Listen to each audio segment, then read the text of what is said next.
if you're ever going to be engaged in public affairs, this is the most propitious time to do it. There's only been about, in American history, which is short, about 4 inflection points. I had a physics professor who used to say to me, an inflection point is when you're riding down the highway going 60 miles an hour, both hands on the steering wheel, and you turn it abruptly 6 or 8 degrees in one direction, you can never get back on the path you were.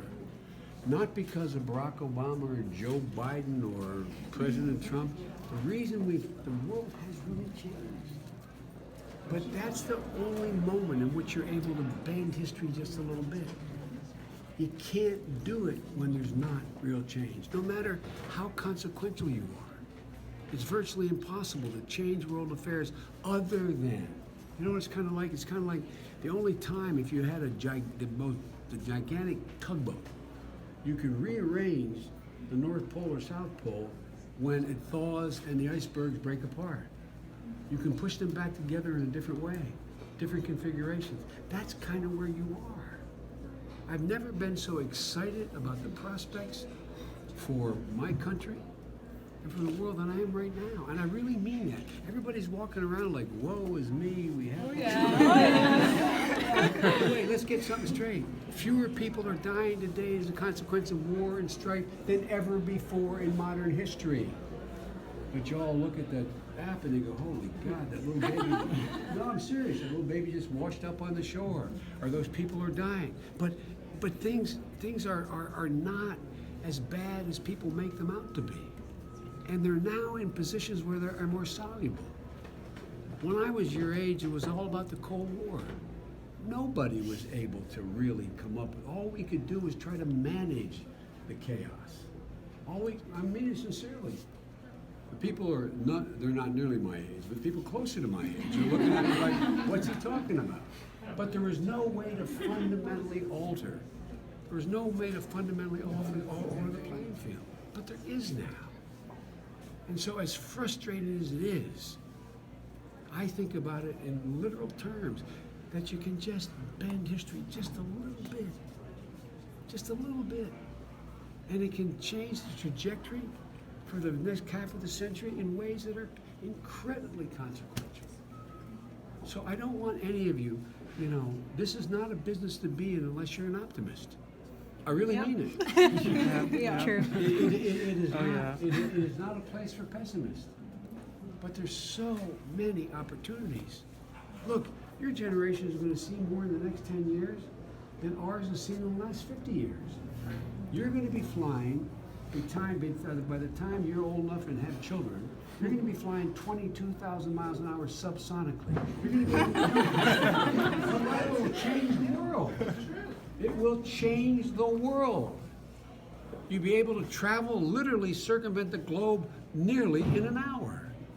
We're going to cure cancer. We're not on the edge of making a little bit. We're going to cure cancer. I mean, for real. We're in a situation where you're telling me I got to go, I know. and as you can tell, I like students better than people. But I want you to have faith. I want you to have faith.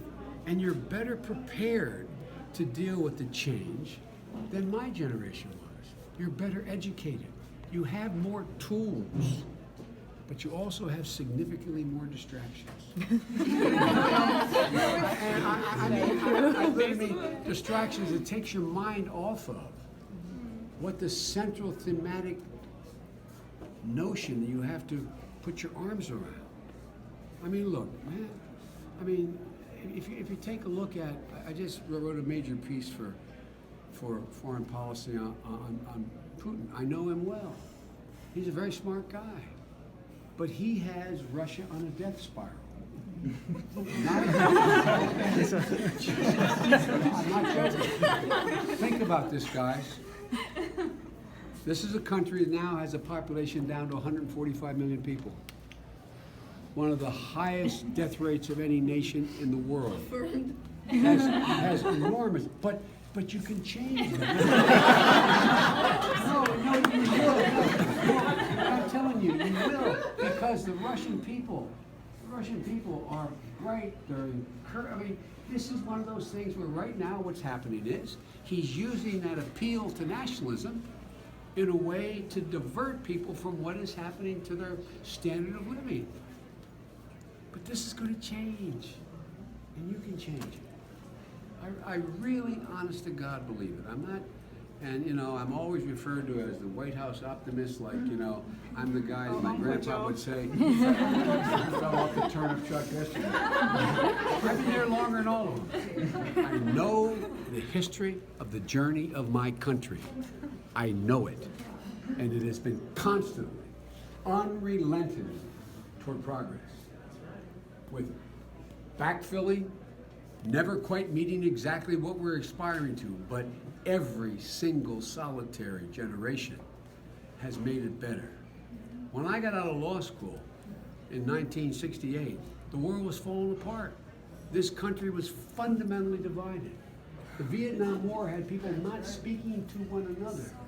We're in a position where, oh, you know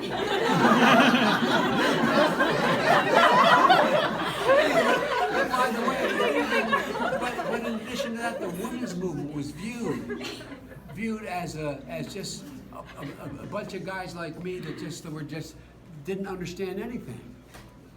We found ourselves in a position at the same time where the environmental movement was viewed as an assault on corporate America. I mean, I go down the list. When I walked across the stage of my generation in 1968, the mantra was drop out, hate Asbury. Not a joke. This sounds like it's a joke. But I was god darn determined. I believed it was within my power and the power of my generation to change things. And we did. We did. We changed. We brought the civil rights movement to fruition. We brought the environmental movement to a place where, notwithstanding the setbacks we have now in the White House and other places, where it is undeniable and we still have a chance. So guys, the times we're living through now, we've been through so many times tougher than where they are now. And you can bet just a little bit. I'm counting on you. We're on it.